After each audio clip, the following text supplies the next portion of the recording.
Joined by Illinois State head coach Drew Roff following his team's 5-0 victory over Northern Illinois here at Adelaide Street Field on Friday afternoon.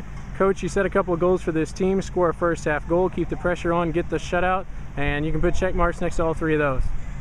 Yeah, it was our main goal really was a shutout, just because we felt like we've had a couple mistakes every game that led to goals, and we felt like we just needed to tighten some things up, and really happy with that. Both goalkeepers got to play a half and contribute to that shutout, but I think our pressure eventually wore them down. We're kind of a second half team, I guess, not by design, but when you have depth and make a couple small adjustments, came out hard, ready to play. But yeah, definitely put the ball in the back of the net, and we finally in the second half got a little bit more movement and were able to keep the ball. First half, we didn't knock it around as quickly as we would have liked, and Northern Illinois is a hard-working team, and it was a little bit tougher than we would have liked as far as possession, but we hung in there, and eventually those seams opened up a little bit, and we took advantage of some good finishing. And Kristen Cooley getting that serve into Jess, that goal made a real big difference in the game, I thought.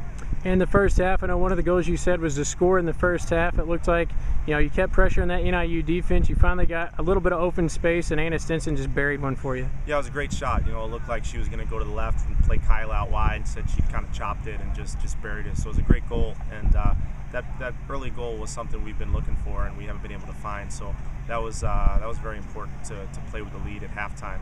So hopefully that's something that will continue, because we didn't put as much pressure on NIU in the first half as I would have hoped. So it's very important when you do get a couple good chances to put one away, and that was huge for us today.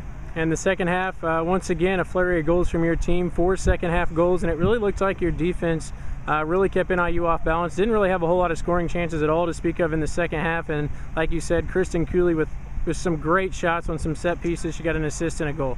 Yeah, Cooley's service was excellent. She puts it in a place that puts the goalkeeper and the defense under a lot of pressure, and we have some players that can get on the end of it and finish it. So sometimes when you're not knocking the ball around or not getting the chances with a run of play that you'd like, that kind of opens a game up if you're a threat that way. So I thought she did very well, and also Natalie McCabe was. I mean, she was an absolute stud back there today. There's times where she was in with a whole new back four, and she's just a rock back there, and she chased people down, win the ball, carry it 30 yards forward. I mean, she really had some excellent individual plays, kept us organized back there, and a lot of times we relied on her to distribute the ball because they kind of dropped in a little bit into their half, and I thought she made some great decisions with the ball to kind of kickstart our attack and switch the point of attack. So I thought she had a really, really excellent game for us. And then Jessica Carlson and Rachel Tejada continue to produce for you, that senior to freshman combo and vice versa. Just talk about what they brought, especially in that second half. It seemed like they really caused some confusion in the back line for NIU. Yeah, I mean, they have, both have great attacking personalities. They both, are technical players, and, at this level, when you have that kind of technique and a nose for the goal, if you leave them open, they can make you pay, and that's something that they developed a nice little tandem, and the more players that we have, they can play off each other and play at speed and create chances for each other, the better. And it's exciting to see a veteran and a young player kind of starting to develop a little chemistry after just a month of being together. And also, you talked about the momentum that your team had from the Boston game. Certainly looked like you carried it over to today. Now, how do you keep that momentum going forward to Sunday against a very good DePaul team? Yeah, well, with so many young players in a new season, it takes a little time.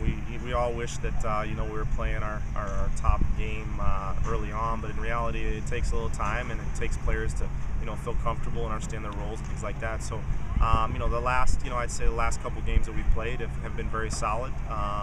And we know that Sunday, we can't just play one good half. We have to play 2 very good halves. And maybe we're not scoring in the first half like we did today, but as long as we're keeping that shutout going, we know that second half we tend to pick up the pace a little bit and do some good things. So excited to see how we shape, how we match up against DePaul, a physical athletic team, and we're gonna have to be a little bit sharper. Oh, Coach, congratulations on the win today. See if we can't keep it going. We'll see you on Sunday in Chicago. Thank you.